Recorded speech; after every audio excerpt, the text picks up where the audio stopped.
Pull up in that lamb, pull up in a Cayenne. The time has come, Fed. No, the time has come. What we got, Cam? It's called what? Newton's Law. We got to get some straightening. Why didn't you say some straightening? Let's get a better understanding of the A situation. better understanding of the situation. There were former coaches up under my organization, C1N. Okay. So we have tenure. There was a lot of different clips that was going on, kids jumping on Cam. These were coaches. These were grown men. Okay, former coaches of yours. Former coaches. Okay. Correct. I think it was first came around. TJ first came first to the organization, and then Steph came, I think, the following year or the second year. Yeah. And anybody who knows me, I use football as my way of giving back to the community, right? When I was in the NFL, I never had time to actually show face to the actual kid events. Okay. Meaning, like, during my football season, I didn't have time to pull up to the high school football games. Correct. I didn't have time to really show face at practice, at some of the kids' practice. Yeah, that's understandable. So I would assign that to my coaches or my staff members. Hey, we need to show face, we need to show support, we need to keep in contact with the parents, we need to keep in contact with the players. You guys let me know what I need to do. This is bigger than football, ladies and gentlemen. And this is why I say it takes a village. Like, I know you, right? And I know that you're competitive. C1N is competitive, 7-on-7 is competitive. Yes, sir. You're competitive as it is. So I know Cam, and I know your competitive spirit and your trash talk. Like, you gonna talk shit. That's just you. Like, you joke, you talk shit to me. You gonna talk shit to everybody. Like, Right. you gonna that's you. But I never known you to be violent. So like, even like on or off the field, anything like that, it's like, so what really led to this? If you knew these guys, and what led to this? I think that's a part of sports. You play tennis, you play golf, you play basket weaving, you play cricket, you play whatever sport. Obviously, football is a very physical sport, right? And there was a lot of talking on both sides. Okay. On all sides. And let's just put it like that. So I don't wanna point the finger and say, well, this person said this or that person said that. It's all in the nature of sports. Okay. You see what I'm saying? And am I saying that this is the first time it happened or the last time it will happen? It's just something that it starts with words and it should have ended with words. Okay. That's it. And I think I'm disappointed in myself by letting it escalate to what it did. Uh-huh. And that's why I'm apologetic to it. I've seen clips on clips on clips. I've seen, the content that they put out or whatever. The truth of the matter is this. Me being in my position, I should have never put myself in that position. That's just the truth. Because even then, it's like, that shit could have got ugly. Like, for real. It could have. And that's why I'm trying to bring the seriousness to this situation. Like, we can laugh about it, we can play, and I will always try to bring humor into something that's lighthearted, but this is a serious situation that I even seen a clip that said, like, yo, like, people are laughing, but they weren't laughing about Nipsey. Yeah, that's true. You know what I'm saying? Or call it what you want. It's like, what if serious injury would have happened on either side? Yeah. Something happened to me, something happened to them. Now, my 8 children are fatherless now. Because now I'm being sued about it. So dare I say I'm not gonna ever do it again, but I just let that situation escalate in a way that I didn't, So it didn't need to happen. So you said escalate, right? And so what could you, or how could you have handled that situation differently instead of letting it escalate? Man, it's so many different things that could have been done, right? First off, I went rogue, Pay. Not rogue. I scrambled, and I should have just Stayed in the pocket, bro. You feel me? But this is what I really want the narrative to be.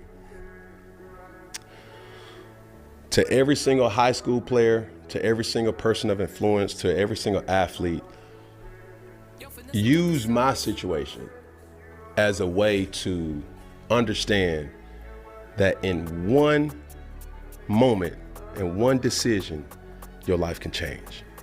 Just like that. And I let my emotions get the best of me. And it should not have been called for. Simple. And with that, I apologize to anybody affected. That's Steph, that's TJ, that's their organization, that's C1N, my organization, that's my players, my parents, my staff members.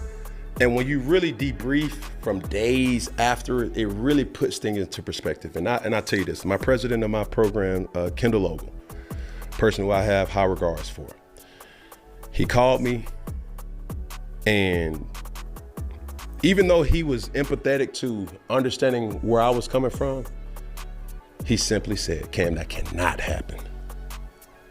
You mean too much to too many people. Too many people are betting on you to keep their lights on. To say like, look, everywhere that I go, people talk. People say, yo, why you didn't jump on the fumble? Hey, yo, Von Miller, your daddy. Hey, yo, like, Mac Jones took your job. Hey, yo, Brock Purdy is better than you. Hey, yo, like, you a free agent. That's normal. I'm used to playing in front of 100,000 people and millions watching. And I let one person dictate how I feel? No, I can't do that. But I did that day. So, yeah, even with that, my girl, when she talked to me, it's like, baby, I'm glad you're safe first. But are you looking at it through the lens of what if one of your hands was free? What if you did punch him? What if you did throw him over the balcony? What if they would have broke your jaw? What if they would have knocked you in a coma?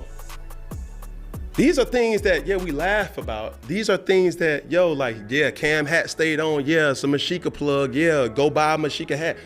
Yeah, but I'm lucky to have this opportunity to be standing as a witness to say, don't be like me, be better than me.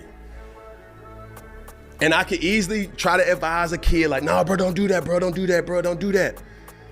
But until you're in that position and somebody talking shit to you, it's hard, it's tough, but heavy is the crown. You can't sit up here and say, oh, I want to be a 5-star recruit, and people can't talk to me. It just doesn't work like it don't work like that. You see what I'm saying? So what I learned from this is this. Yeah, I apologize. Steph, I apologize, TJ. And I see what y'all doing. I see, and I could call it what it was. It was some words that were said, and I think the words triggered them, and it was words that triggered me. So with that, I know what they do for the kids. I know their level of commitment to impacting or using their platform for a positive way in the community. Anybody who takes the time to caters to be of service to somebody else, my hat goes off to them. And I know what it's like. It's a lot of money, it's a lot of time, it's a lot of energy that goes, and it's a lot of effort that goes into making these kids' lives extremely easy. And I don't want these kids, no matter what team you play for, it doesn't matter what sport you play, it could be AAU basketball, it could be football, to take this opportunity for granted, because there are learning tools that could be had in this situation. Are you still gonna be committed to 707 and youth sports? Absolutely. This is something that I've been doing going on 13, 14 years, and I enjoy this. This is my way of giving back. Why? Because the kids find it amusing and appeasing and wowing to say, man, I played for Cam Newton, or I played with Cam Newton's team, or we played against Cam Newton. But that same energy is reciprocated from me to say, bro, I see so much of me in them, hungry, desiring to say like, man, this football can take me a lot of places, just like it took me a lot of places. And being around the kids on the buses, being around the kids at the hotels, the Airbnbs, eating the same food that they eat, just being around, that's what I enjoy most. It's not even the football side of it. It's the, hey coach, hey, what's the first thing you got, coach? Those conversations. Hey coach, man, let me talk to you, man. Like, I got a girlfriend, coach. Like, she trying to go to college with me. You know what I'm saying? Like, those are the reasons why I'm involved heavily in this space. Shit, cool. Y'all see me fighting off people. That's not what I want y'all to dwell on. What I want you to dwell on is this: if he sucker punched me and knocked me in a coma, my football career is over. If somebody grabbed a pistol out of self-defense, nah, bro, he's 6'5", bro, I can't go toe-to-toe with that. Man, it's over with. Yeah. A simple, rational decision of saying like, nah, bro, he disrespecting me, bro. You can't play that. It don't matter if you was a 5-star recruit. It didn't matter if you had a scholarship to Georgia. It didn't matter if you had a scholarship to Auburn. That don't matter no more. You're going to jail or you're going underneath the ground. Yeah. Like, cool. I know them personally, and they know me. I don't think they've seen that side of me ever. I don't think a lot of people ever did. And that's what I'm so disappointed in myself, because you should never see that side. That was 4th and 1 came, where it was forgiven. Like, that's where it's a time and a place for everything. That was Boogie, that wasn't Cannon. Yeah, that wasn't that. Yeah. And I'm not about to sit up here and say standing on business. Like, nah, bro, like, I see it now.